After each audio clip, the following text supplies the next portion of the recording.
បងប្អូនដែលកំពុងស្វែងរកជាមួយនឹងប្រភេទ Wi-Fi ដាក់ SIM បាទក៏មកទៅណាមើលវីដេអូនឹងសិនខ្ញុំសូមណែនាំជាមួយនឹងប្រភេទ Mac 100G ស៊េរីថ្មីប្រើ SIM បាទសេវាខ្លាំងមែនតើអត់ដើរដូរលុយវិញបានណានិយាយមែនណាបាទខ្លាំងของសេវាហ្នឹងហ្មង 100G ទីតាំងមួយចំនួនដែលសេវាអត់សូវមានក៏អាចប្រើបានដែរខ្លាំងមែនតើណាបាទរីកមិនប្រើអាហ្នឹងហ្មងសម្រាប់បងប្អូនដែលមានតម្រូវការចង់ប្រើជាមួយនឹងអ៊ីនធឺណិតទីតាំងមួយចំនួនហ្នឹងយើងចង់ភ្ជាប់កាមេរ៉ាសុវត្ថិភាពមើលតាមទូរស័ព្ទដៃតែក្រុមហ៊ុនអុកខ្សែអត់ទៅដល់ទេអញ្ចឹងជំរឿនរបស់យើងគឺប្រើជាមួយនឹងប្រភេទ Wi-Fi ដាក់ SIM បែបនេះដោយសារតែលើនេះលើប្រអប់នេះវាមានមុខងារស៊េរីថ្មីហ្នឹងគឺដាក់ថា SIM card plug and play អញ្ចឹងបញ្ចូលលុយក្នុង SIM $5បានណា5-6ដុល្លារណាមួយខែដាក់ចូលនៅក្នុងឧបករណ៍នេះបាទក្នុង router របស់យើងហ្នឹង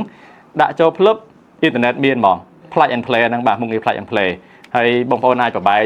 មក router របស់យើងហ្នឹងគឺមាន port LAN ដល់4អញ្ចឹងភ្ជាប់ទៅកាន់កាមេរ៉ាសុវត្ថិភាពភ្ជាប់ទៅកាន់ computer device ផ្សេងៗទៀតបាន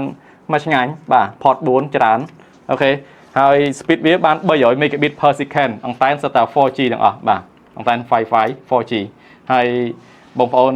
នេះត្រូវការចល័តអីយើងមាន free ជាមួយនឹងខ្សែ USB ដល់ភ្ជាប់ទៅកាន់ power bank បាទប្រើចល័ត24ខែត្រក្រុង adapter មួយបាទមកជូនហើយនឹងជាមួយនឹងខ្សែ network មួយខ្សែទៀតដល់ទៅកាន់កាមេរ៉ាសុវត្ថិភាពណាអញ្ចឹងបបិសាទបងប្អូនយកទៅដាក់តាមផ្ទះយាកម្មណាបាទ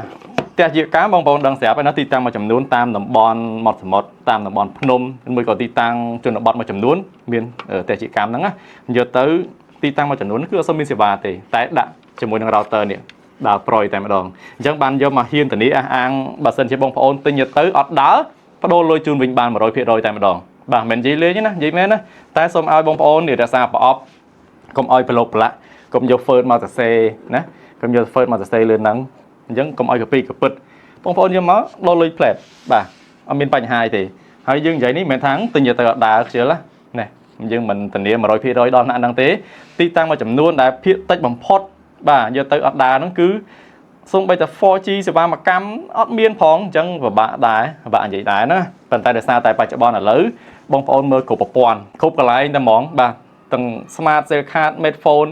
Ctel ក៏យើងប្រើបានដែរមានសឹងគ្រប់25ខេត្តក្រុងហើយបាទទៅដល់កោះណាកោះណីក៏មានដែរបាទអញ្ចឹងអត់ខ្វល់ទេសេវាល្អមែនទែនបងប្អូនមានតម្រូវការសួរនាំក្រុមការងារយើងថែមទៀតបាន